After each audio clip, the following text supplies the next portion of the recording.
오늘의 중심 되실 성경 말씀 봉독해 올리겠습니다. 봉독해 올 말씀은 누가복음 5장 1절부터 11절 말씀입니다.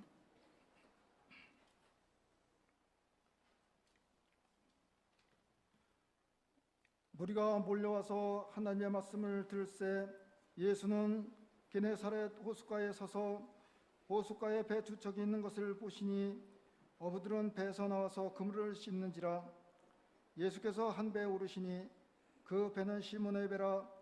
육지에서 조금 뛰기를 정하시고 앉아서 배에서 무리를 가르치시더니 말씀을 마치시고 시몬에게 이르시되 깊은 데로 가서 그물을 내려 고기를 잡으라.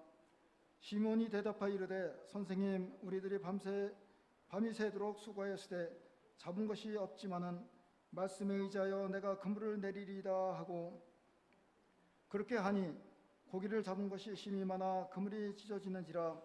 이에 다른 배에 있는 동무들에게 손짓하여 와서 도와달라 하니 그들이 와서 두 배의 채움에 잠기게 되었더라.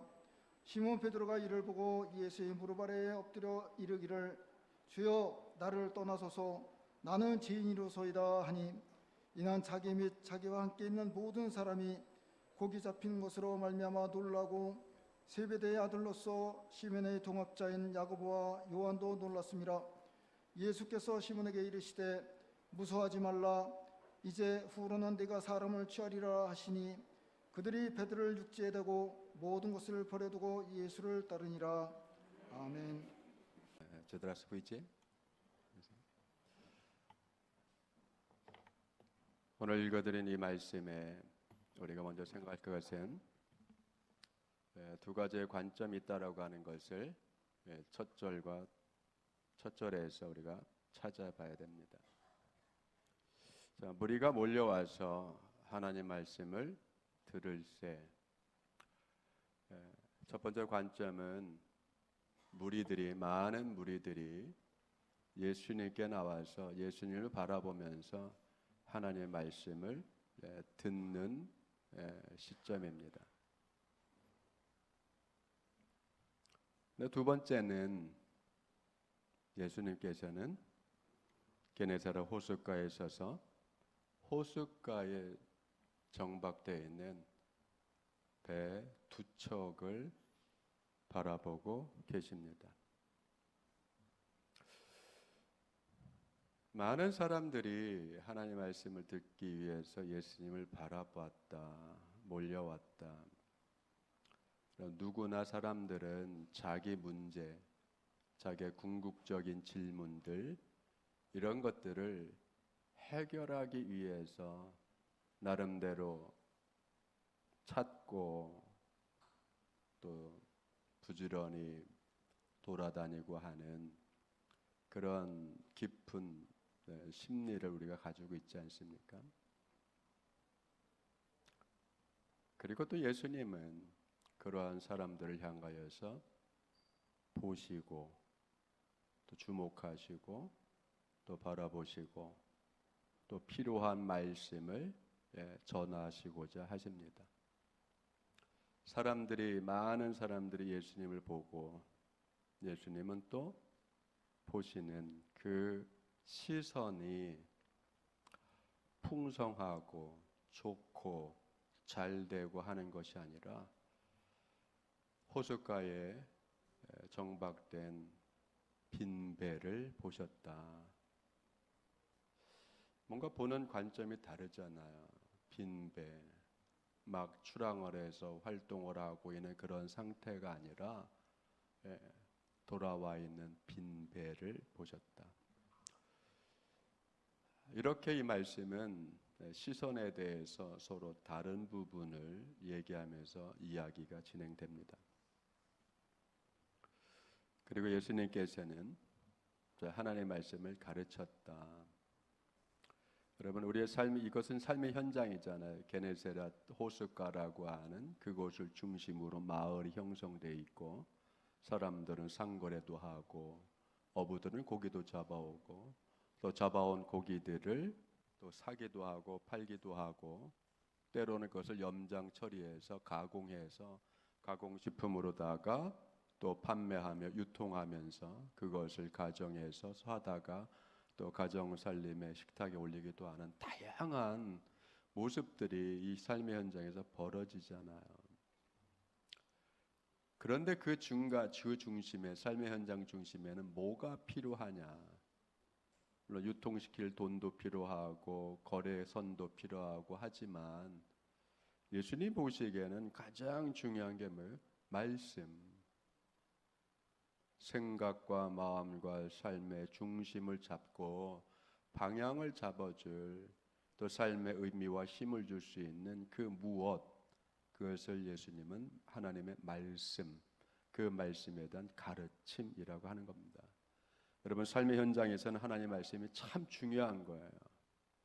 어떤 때는 우리가 살아갈 때는 돈이 좀 필요하고 지위도 필요하고 권력도 좀 필요하고 이런 것들을, 필요의식들을 가지고 있는데 이 필요의식들이 잘못된 건 아니잖아요. 그건 필요한 것들이에요.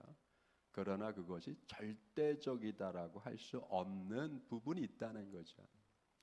이 채울 수 없는 것, 돈으로 채울 수 없는 것, 명예로 채울 수 없는 것, 나의 취미로 채울 수 없는 것, 내 뜻으로 채울 수 없는 그것을 다 해도 채워지지 않는 빈배와 같은 공허함이 있잖아요. 이제 그게 해결되지 않으면 아무리 좋은 일이 있어도 흥미를 잃고 무의미함을 느끼고, 그래서 여러분 좀 다른 방향에서 극단적으로 삶을 마무리하는 경우도 있지 않습니까?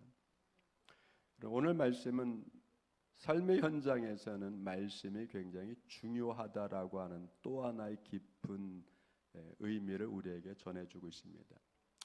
자, 호숫가에 서 있는 두 배 중에서 한 배에 주님이 오르십니다. 그리고 그 배의 주인들은 어부들이겠죠. 배에서 나와서 그물을 씻고 그물을 다듬고 있습니다. 그물을 씻고 다듬고 있는 한 사람을 향하여서 예수님이 말씀합니다. 시몬아, 배 좀 띄워줄래? 배 좀 띄워주세요.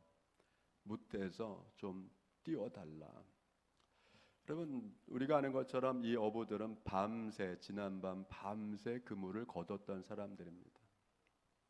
여러분, 바다에도 어장이 있죠. 바다에도 자기 구역에 어장, 논들이 있습니다. 이건 뭔 얘기하냐면 그물을 미리 쳐놓는 거예요. 그물질을 하러 가는 게 아니라 그물을 쳐놓습니다. 그러면 하루 종일 고기들을 돌아다니다가 그 그물에 어장에 들어가는 거, 어망에. 그럼 밤에 가서 거두는 거예요. 자, 거둡니다. 근데 한 마리도 못 잡았어요. 얼마나 허탈하고 허망하고 그렇겠어요. 그렇게 밤새 수고하고 그물 거둬서 빈 배로, 빈 그물로 돌아와서 그물을 다시 정리를 합니다. 씻고 정리하고. 피곤하지 않겠어요? 그럼에도 불구하고 야, 배를 좀 띄워달라. 시몬이 그렇게 합니다. 배에 올라서 사람들과 격을 두신 예수님께서 물가에서, 배에서 무태에 있는 사람들 보기가 얼마나 용이하겠어요. 두루두루 이렇게 살펴보고, 또 사람들 입장에서는 배에서 말씀하시는 주님의 말씀을 얼마나 잘 들었겠습니까? 자, 문제는 여기서부터죠. 말씀을 다 가르치시고 나서 거기서 이제는 끝났다가 아니라 말씀을 가르치고 나서 예수님께서는 시몬에게 얘기를 합니다. 밤새 고생한 거 다 알면서 그물을 보니까 빈 걸로 온 거, 고기 한 마리 못 잡은 거 다 아시는 주님께서 말씀을 가르치고 나서 시몬에게 얘기합니다. 깊은 데로 가서 그물을 내려라. 여러분, 자, 예수님은 시몬의 배를 자신의 가르치는 도구로 사용하셨어요. 그리고 말씀이 다 끝나고 가르침이 다 끝나자 이제는 시몬까지도 말씀이 어떻게 이루어지는지를 도구로, 시몬을 기회로 삼고 싶었다는 거예요. 여러분, 우리가 이 대목에서 깊이 생각할 게 있어요. 우리가 하나님 말씀을 들어요. 하나님 말씀의 가르침을 받습니다. 그것으로 끝나는 게 아니죠. 주님께서는 말씀을 가르치시고 나서 그 말씀이 우리 삶 가운데서 어떻게 이루어지는지를 우리 삶을 통해서 맛보여주고 싶어 하시는 거예요. 깊은 데로 가라. 원문은 그렇습니다. 가서 깊은데, 그 깊은 곳으로 가라. and 카이라. 그리고 너희의 그물을 내려서 고기를 잡으라. 여러분, 이미 갔던 곳이에요. 그리고 잘 아는 곳이에요. 삶의 현장, 여러분의 삶의 현장 여러분만큼 잘 아는 분들이 있을까요? 잘 아는 곳. 근데 그곳에는 뭐가 있어요? 아픔도 있고 슬픔도 있고 보람도 있고 기쁨도 있고, 살만하기도 하고 일할 맛이 나기도 하고 또는 일할 맛이 잡치기도 하고 하는 그 곳이잖아요. 그런데 여러분, 허탕친 그곳에, 내가 잘 아는 그곳이지만 허탕을 쳤어. 내 생각대로 안 됐어요. 내 의도대로 안 됐어요. 그런데 주님은 가르침을 다 하고 그 가르침을 받은, 그 가르침을 들은 그 베드로 시몬에게 다시 얘기합니다. 가고 싶지 않았던 그곳을 다시 보내는 거. 빈 배로 빈 그물로 돌아온 그곳을 향하여서 다시 가라, 항해하라, 되돌아가라라는 말씀이죠. 다시 항해를 해. 그리고 너희들의 그물을 내려서 고기를 잡으라. 여러분, 이 말씀이 떨어졌을 때 베드로는 선생님, 특별한 단어를 썼어요. 선생님. 이 말은 여러분, 선생님, 에피스타타 선생님께서 느낌표를 쓴 거예요. 선생님. 여러분, 에피스타테스라고 하는 이 말은, 선생이라는 말은 아무 때나 쓰는 게 아니에요. 아무한테나 쓰는 게 아니에요. 제자와 스승 관계가 된 특별한 관계에서만 쓰는 거예요. 이미 우리 시몬 베드로는 예수님을 알았고, 자기 집에 장모가 열병이 났을 때 예수님은 자기 집에 와서 자기 장모를 일으켜 주시고 곤쳐 주신 경험과 체험을 가지고 있는 사람이에요. 그러니까 평상시에 이런 만남을 통해서 베드로는 이미 예수님을 특별한 분,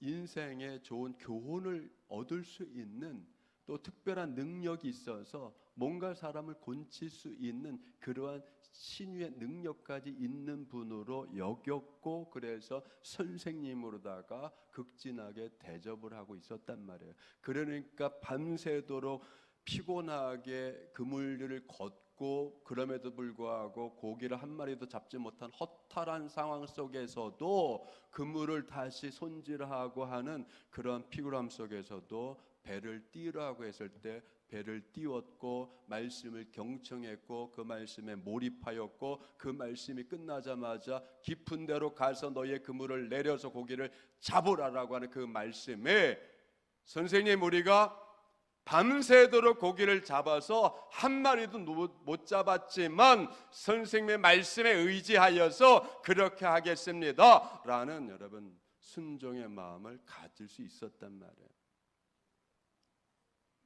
깊은 믿음이 되었던 그게 아니던, 여러분, 우리는 시몬과 같이 평상시에 주님을 알고 믿고 하는 주님과의 관계를 우리는 갖고 믿음 생활을 하고 있어요. 그런데 때로는 말씀의 순종을 통한 어마어마한 기적 같은 체험들이 우리는 필요한 거예요. 선생님, 말씀에 의지하여서 그물을 내리겠습니다. 즉, 지난밤 수고해서 아무것도 얻지 못한, 허탈하게 왔지만 그럼에도 불구하고 말씀에 순종해서 다시 돌아가겠습니다. 항해를 다시 한번 해보겠습니다. 여러분, 대단하잖아요. 실패했던 일이라고 다시 안 하실 건가요? 상처를 줬던 사람이라고 다시 안 만나실 건가요? 수입이 없었던 일이라고 다시 다 때려치고 안 하실 건가요? 부부싸움 했다고 해서 다시 안 만나실 건가요? 부부생활 다 끝내실 건가? 아니잖아요, 여러분. 힘들고 어려운 삶의 현장이지만 다시 돌아가야 되는 여러분 우리들이잖아요. 다시 갈 때는 어떻게 갈까요? 말씀을 갖고 말씀을 붙잡고 그럼에도 불구하고 제가 가겠습니다. 여러분 그죠? 그럼에도 불구하고잖아요. 베드로가 자신의 모든 경험과 지식을 내려놓고 주님의 말씀, 즉 직전 경험. 여러분 인지심리학에서 이 직전 경험 굉장히 중요하게 여깁니다. 그 전에 어떤 경험을 했냐. 직전 경험. 이 사람을 만나기 전에 그 전에 어떠한 경험을 하고 어떤 체험을 하고 이 사람을 만나냐. 직전 경험에 따라서 직전 경험의 내용에 따라서 지금 만나는 사람, 지금 만나는 일, 지금 해야 될 것이 기분이 좋아질 수도 있고 나빠질 수도 있고 화를 낼 수도 있고 그런 거예요. 아침에 여러분 밥상에서 아버지 엄마한테 꾸중을 듣고 나간 아이가 학교 가서 공부 잘할까요? 아침을 망쳐놨잖아요. 무슨 기분으로 학교 가서 즐겁게 수업을 해요? 화가 나 있는데. 아침에 말 티격태격 부인하고 한 부장님이 회사 가서 기분 좋게 사원들을 부하 직원들을 대할 수 있을까요? 화가 나 있는데 엉뚱하게 화가 나는 거죠. 엉뚱하게 여러분. 여러분 이런 직전 경험 중요하지만 때로는 믿음은 이 직전 경험의 감정과 기분과 이것을 가라앉히는 능력이 있어요. 순종할 때에 끓어오르는 분노, 화 또는 절망감, 슬픔 그런 것들을 겪었다 할지라도 말씀을 들으며 마음이 정리되고 생각이 정리돼서 주님 내가 화났지만 말씀에 순종해서 가겠습니다. 내가 실망했지만 말씀에 순종해서 다시 가겠습니다. 내가 지금 좌절했지만 말씀에 순종해서 다시 한번 시작하겠습니다. 그럴 때에 그 말씀에 순종하여서 여러분 베드로가 피곤한 중에 다시 항해를 해서 노를 저어서 얼마나 힘들어요. 쉬고 가야 되는데 노를 저어서 깊은 곳에 가서 그물을 같이 내렸을 때의 결과는 어땠을까요? 어마어마한 결과를 얻었잖아요. 여러분 말씀에 순종하여서 행할 때에 주님이 놀랍게 역사하시는 거예요. 그렇죠? 이전에 알았던 이 믿음, 이전에 알고 있었던 기도가 더 새로워지고 더 능력 있게 되고 어마어마한 여러분 굉장하게 여러분 와 닿잖아요. 이러한 아버지 이런 것에 우리가 한 번씩 다시 한 번씩 여러분 사로잡혀야 되는 거예요. 그렇죠? 자, 고기를 잡았던 동료 그물을 끌어올릴 때 그물이 찢어졌다라고 하죠. 막 찢어지는 거예요. 어마어마하게 잡혔어요. 그죠? 얼마나 많이 잡혔냐면 그물을 끌어올리는데 그물이 막 찢어지려고 그래요. 그죠? 그래서 베드로가 급하게 동료들까지 부릅니다. 도와달라고. 여러분 빈 배 두 척에 그 고기가 가득 담겼어요. 얼마나 많이 담겼냐면 만선도 이런 만선이 없어요. 배가 가라앉을 정도 됐다. 물에 잠길 정도 됐다. 여러분 찰랑찰랑한 거죠. 잠길 정도로 배가 잠길 정도로 가라앉을 정도로 가득 잡았다. 여러분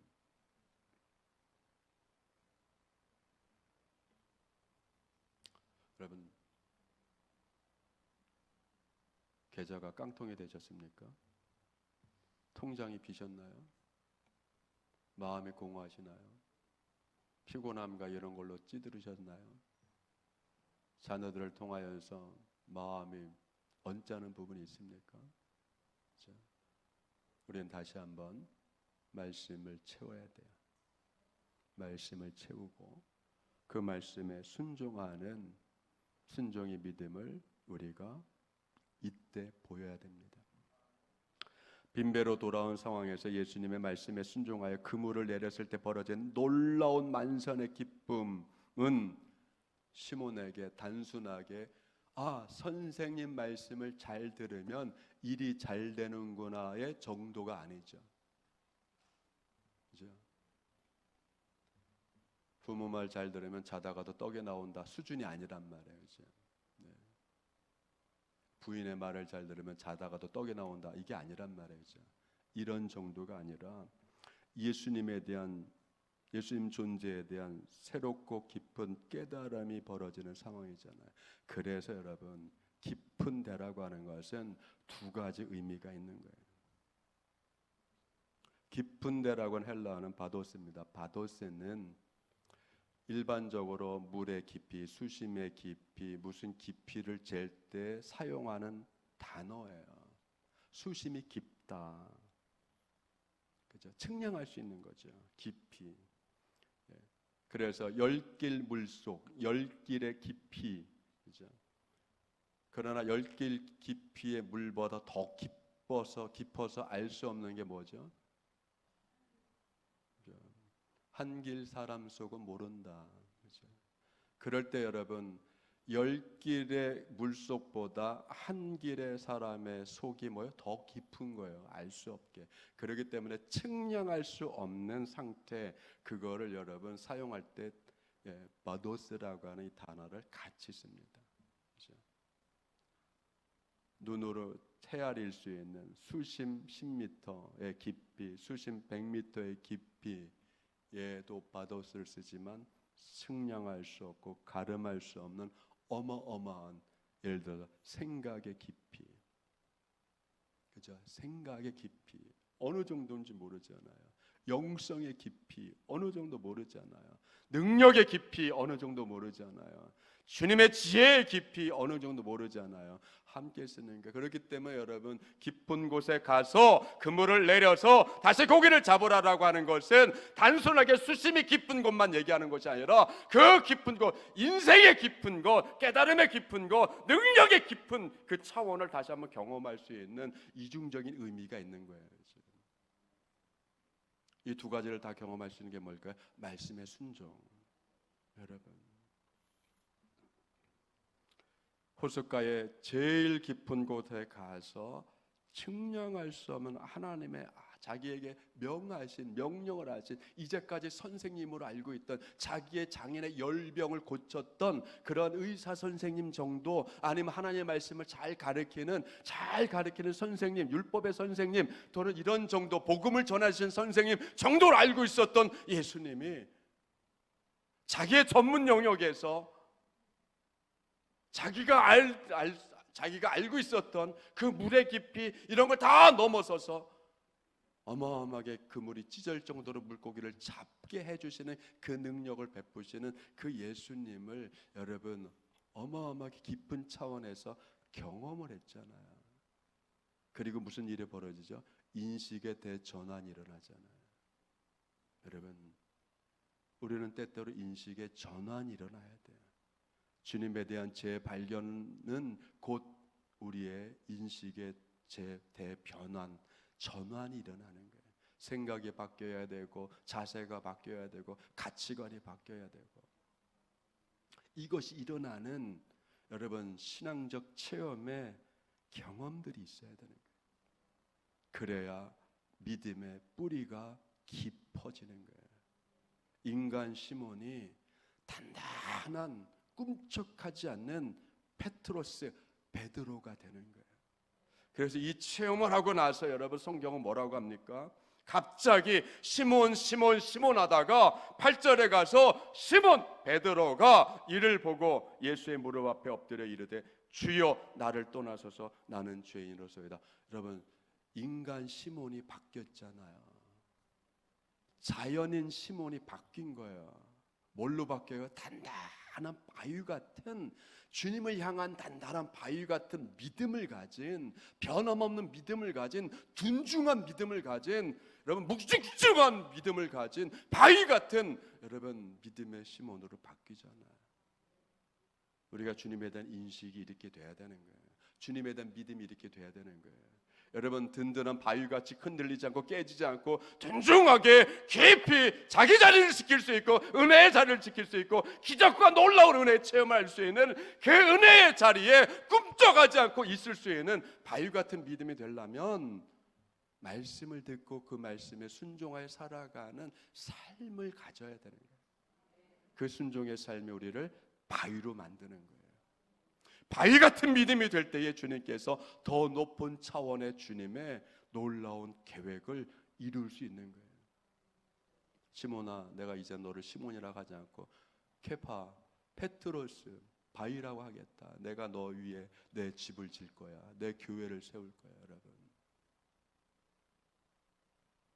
하나님께서 주님께서 여러분의 삶을 통해서 여러분을 통해서 새로운 걸 세우는 기틀이 되고 기반이 되고 주춧돌이 되고 기초석이 되려면 바위 같은 그런 믿음의 사람이 되려면 세상을 움직이고 사업장을 움직이고 사람들을 움직이는 사람들을 얻는 그런 사람들 되려면 여러분 말씀에 순종하는 순종의 믿음을 우리가 갖고 순종을 통해서 어떤 일이 벌어지는지 그 놀라운 측량할 수 없는 상상할 수 없는 하나님의 풍요케 하여 주시는 그 은혜를 체험해야 될 줄 믿습니다. 주님, 나는 죄인입니다. 바뀌었잖아요. 선생님에서 주여로. 큐리오스는 무슨 뜻이에요? 나의 주권자, 나의 왕, 나의 주님, 나의 구원자. 베드로의 전 삶을 바꿔내는, 허망했던 삶을 바꾸는, 빈배로 돌아올 수밖에 없는 그 모든 것을 바꿔내서 어마어마하게 자기가 가지고 있는 모든 것이 다 모든 것을 담으려고 해도 담을 수 없는 찢어질 정도로 풍성하게 주시는 주님의 은혜를 체험하는 그 체험을 통해서 여러분 베드로 자신이 변화됐잖아요. 우리는 이렇게 말씀을 통해서 우리 삶이 베드로와 같이 매일매일 변화돼야 돼요. 든든한 바위같이 변할 수도 있어야 되고 흔들리지 않는 깊이 뿌리를 내린 거대한 나무와 같이 뿌리 깊은 나무와 같이도 이렇게 성장해야 되고 바뀌어야 될 줄 믿습니다. 예수님께서 뭐라고 합니까? 무서워하지 마라. 이후로는 네가 사람을 취하리라. 여러분, 저는 이 대목을 이렇게 오늘 아침에 어젯밤 주일 재미있는 게 뭐냐면 어제 설교 원고를 다 준비해서 프린트해서 사진을 찍어서 우리 올가 구역장님한테 통역해달라고 보내고 나서 오늘 아침에 다시 원고를 들여다보고 수정을 하려고 했더니 원고 파일이 사라졌어요. 이게 무슨 조화인지 모르겠어요. 그래서 9시서부터 1시간 반 동안 원고를 다시 정리해서 다시 타이핑해가지고 다시 가져온 거예요. 여러분, 생각지 않은 일들이 벌어지는 거예요. 지금.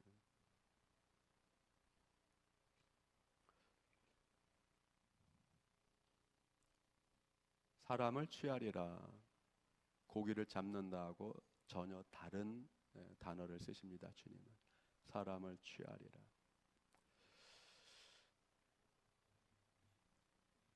돈을 많이 버는 과정에 돈을 벌었어요.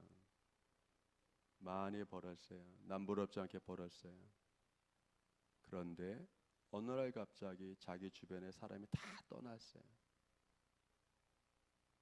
지위에 올랐어요.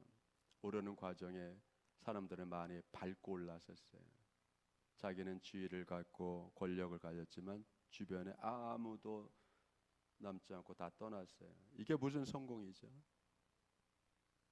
사람을 취하리라. 여러분, 인생의 가치, 일의 가치, 돈 버는 가치가 어디 있어요?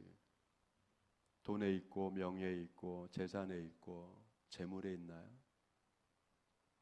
여러분, 하나님을 체험한, 예수님을 체험한 말씀에 붙잡혀 살아가는 사람은, 주님의 제자가 된 성도는 사람을 남겨야 돼요. 영혼을 남겨야 돼요. 그러려면 여러분 삶의 과정에 감동의 스토리가 있어야 돼요. 말씀에 순종하여서 느끼는 은혜의 스토리가 있어야 돼요. 그렇게 되면 주님께서 채워주시는 거예요. 한국 사회에 불고 있는 특이한 현상이 하나 있죠. 돈줄 낸다. 못 들어보셨나요? 반응들이 없어서 안 들어보셨나요? 돈줄, 혼줄 낸다가 아니라 돈줄 낸다. 어느 피자집 사장님 가게에 아이들이 왔어요. 돈이 없어요. 근데도 그 아이들의 사정이 딱해서 피자를 주면서 애들아 먹고 싶을 땐 다시 와. 그냥 줄게. 이런 소식들이 입소문 나니까 무슨 일이 벌어졌어요? 야, 그 피자 가게 돈줄 내자. 사람들이 전화해서 계속 주문하고 폭주하고. 여러분 이제 뭐죠? 감동이잖아요. 이 사회가 이런 감동, 훈훈한 감동이 이렇게 다른 부분에서 이렇게 다른 부분에서 효과가 나잖아요. 감동에 메마른 사회, 그죠? 감동에 메마른 사회, 훈훈한 감동이 메마른 사회, 기쁜 휴머니티가 있는, 애정이 있는 여러분, 이게 지금 우리 한국 사회에 갈급한 것 중에 하나잖아요. 이렇게 사람을 움직일 수 있는 감동의 스토리. 그러면 여러분, 주님을 움직일 수 있는 건 뭘까요? 순종의 스토리가 있어야 되는 거죠. 말씀에 순종하는 순종의 스토리가. 어렵고 힘들지만 주님의 말씀에 순종하겠습니다. 힘들고 고단하지만 주님 붙잡고 다시 한번 가겠습니다. 내게 필요한 것은 은혜입니다. 내 생명보다 더 크고 중요한 것은 주님의 은혜입니다. 이 은혜면 됩니다. 여러분 그렇잖아요. 그렇게 갈 때에 여러분 모두에게 하나님께서 돈줄 내주시는 은혜가 있기를 축원드립니다. 네. 주님의 은혜가 여러분의 순종하는 믿음 속에서 순종하여 가는 그 믿음의 행보 안에서 여러 가지 어렵고 힘들고 사람으로 돈으로 또는 다양한 모습으로 내가 허탈해졌고 상처받고 실망했고 한 그런 삶의 현장으로 다시 말씀 가지고 돌아갈 때에 인생의 항해를 다시 한번 해보고 싶다고 결단하고 갈 때에 크신 은혜, 그 깊은 슬픔의 깊은 곳에서 절망의 깊은 곳에서 근심의 깊은 곳에서 주님 말씀에 순종하여 행할 때에 놀라운 이전에 경험하지 못하고 거둬들이지 못했던 하나님께서 부유케 해주시고 충만케 해주시는 그 은혜와 은총이 넘쳐나기를 주님의 이름 축원드립니다. 뿐만 아니라 여러분의 삶 가운데 사람들이 주변에 남아있기를 축원드립니다. 우리 부교님 때문에 내가 살았어요. 정유님 때문에 내가 살았어요. 부교님 때문에 내 가정이 잘 됐어요. 기도해 주셔서 잘 됐어요. 정교님 나를 그때 붙잡아줘서 잘 됐어요. 감사합니다. 이러한 감사하며 함께 믿음을 갖고 주님을 만나고자 하는 그러한 내가 부교님과 같이 믿음 생활할게요. 정교님과 같이 믿음 생활할게요. 집사님과 같이 믿음 생활할게요. 장로님과 같이 믿음 생활할게요. 내가 주님 만날게요. 라고 하는 이런 순종하는 삶을 통해서 사람들이 여러분 주변에 남아있기를, 그래서 사람들의 마음을 취하고 영혼들을 취하는 여러분들 되기를 주님으로 축원드립니다. 삶의 가치가 재산과 재물이 아니라 그건 필요한 거예요, 여러분. 그러나 이 필요한 걸 넘어서서 영혼을 움직이고 인생을 움직이고 주님께로 인도하는 여러분들 되기를 주님으로 축원드립니다.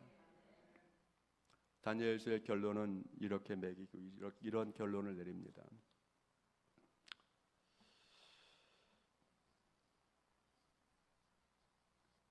많은 사람을 의로운 길로 인도하는 그는 별처럼 영원히 빛나리라.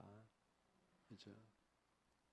많은 사람들을 의의 길로 인도하는 그가 참 지혜로운 사람이고 말씀에 젖어 있는 사람이고 주님께서 가치를 변화시켜 준 사람이고, 그래서 여러분의 그 믿음의 모든 과정 속에 여러분을 통해서 은혜 받고 감동받고 그러한 많은 영혼들이, 많은 사람들이 여러분과 함께 주님 앞에 서서 주님께 영광을 돌리고 여러분을 상급받는 그런 귀한 은혜와 은총이 있기를 축원드립니다.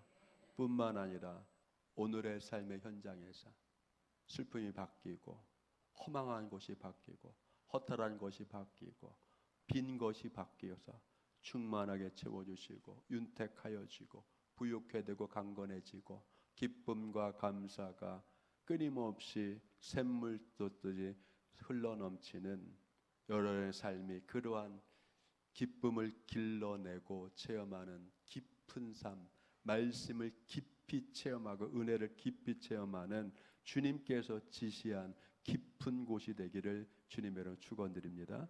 기도하겠습니다.